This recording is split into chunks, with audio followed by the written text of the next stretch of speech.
I'm 79 years old. That sounds like a long life when you say it quickly.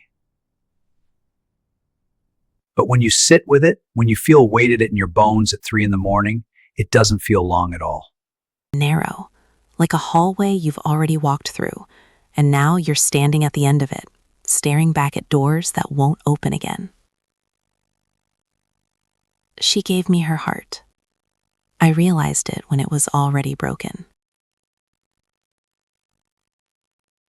These days, I wake up before the sun. The house is quiet, too quiet. The clock ticks like it's reminding me that it's still moving, even if nothing else is. I shuffle into the kitchen, make coffee for one, and sit at the same table where we used to sit together. Her chair is still there. I haven't moved it. Sometimes I look at it and try to remember the sound of her voice filling the room. I can still hear it if I try hard enough, but it's softer now, fading at the edges. I didn't think I would end up like this, alone in a house full of memories, trying to piece together where I went wrong. When I was young, I thought love was something solid. If you had it, it stayed, like a roof over your head. You didn't have to keep checking it. You just assumed it would hold. I met her when I was 26. She was 23. She had this way of looking at me like I was already the man I wanted to become, like she believed in me before I had done anything to deserve it. That kind of belief is dangerous. Because when someone believes in you that much, you start believing that they'll always be there to do it. We didn't have much at the beginning. A small apartment with thin walls, secondhand furniture, a mattress on the floor for the first 6 months. But we had plans, big ones. I was going to build something, a career, a name, stability. She said she didn't care about any of that. I just want us, she would say. I heard her. I just didn't listen. In my 30s, work became everything. Not because I didn't love her. I did. I loved her deeply. But I thought loving her meant providing, protecting, building a future so she would never have to worry. I stayed late at the office, took extra projects, missed dinners, missed small conversations that didn't seem important at the time. She would wait up for me. I remember walking in at 11, sometimes midnight. She'd be on the couch pretending to watch television, the volume low, her eyes tired but still soft when she looked at me. "How was your day?" she'd ask. "Long," I'd say. That was usually the end of it. I told myself I was doing it for us, for her, for the family we planned to have, for the house we wanted. And we got those things. We bought a bigger house in my 40s, had 2 children, vacations once a year, a nice car in the driveway. From the outside, we looked solid. People used to say, "You're lucky, she's wonderful." And I'd nod. I was lucky. I just didn't act like a man who knew it. The damage didn't happen all at once. That's the thing. If it had been dramatic, shouting, betrayal, something obvious, I might have woken up sooner. But it was small. It was her eating dinner alone because I had just one more call. It was her sitting at school events by herself while I promised I'd try to make it. It was the way she stopped telling me about her day in detail. Her stories became shorter, simpler, like she was editing herself. I noticed it, but I told myself she understood. She always understood. There was a night, I must have been 48 when I came home earlier than usual. She was in the kitchen, leaning against the counter, not cooking, just standing there. She looked different, not older, just tired in a way I hadn't seen before. "I miss you," she said. Not angry, not dramatic, just honest.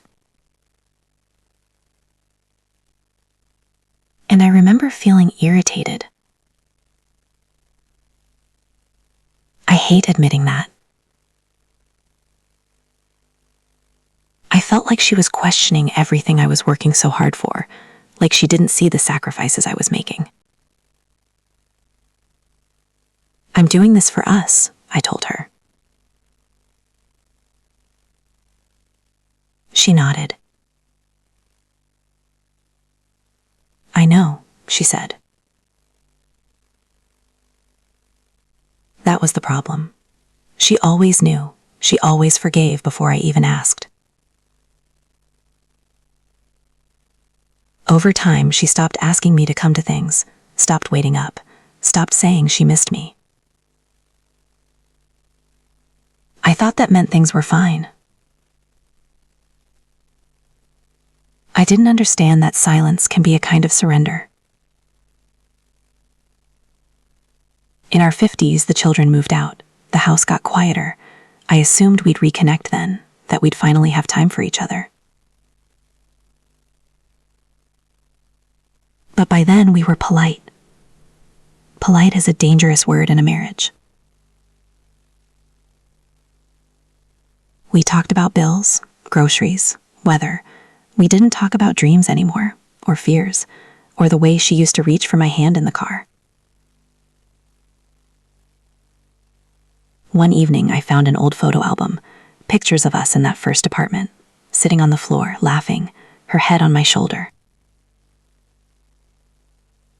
I brought it to her. "Remember this?" I said. She smiled, but there was something behind it, something I couldn't name. "I remember," she said. I thought memory was enough. It wasn't.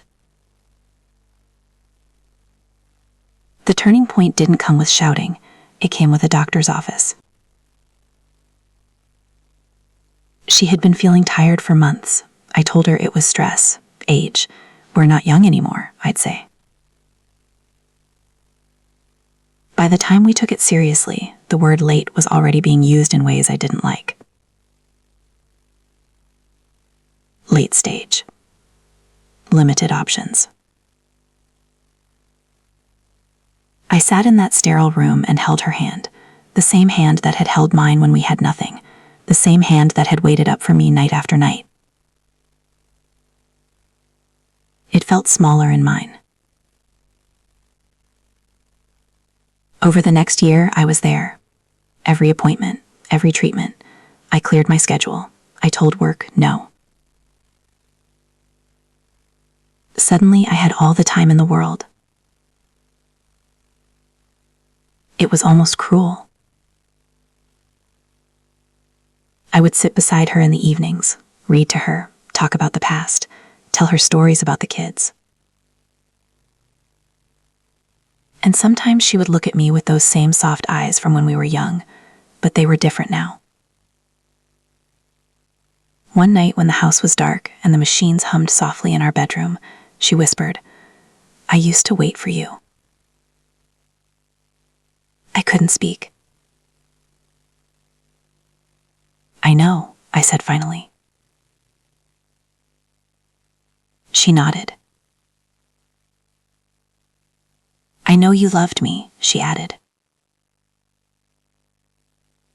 That broke something inside me. Because she was comforting me, even then. A few weeks before she passed, I leaned close and told her I was sorry for the dinners, the empty chairs, the years I assumed we had. She squeezed my hand. I gave you my heart, she said. I just wanted you to hold it sometimes. That was it.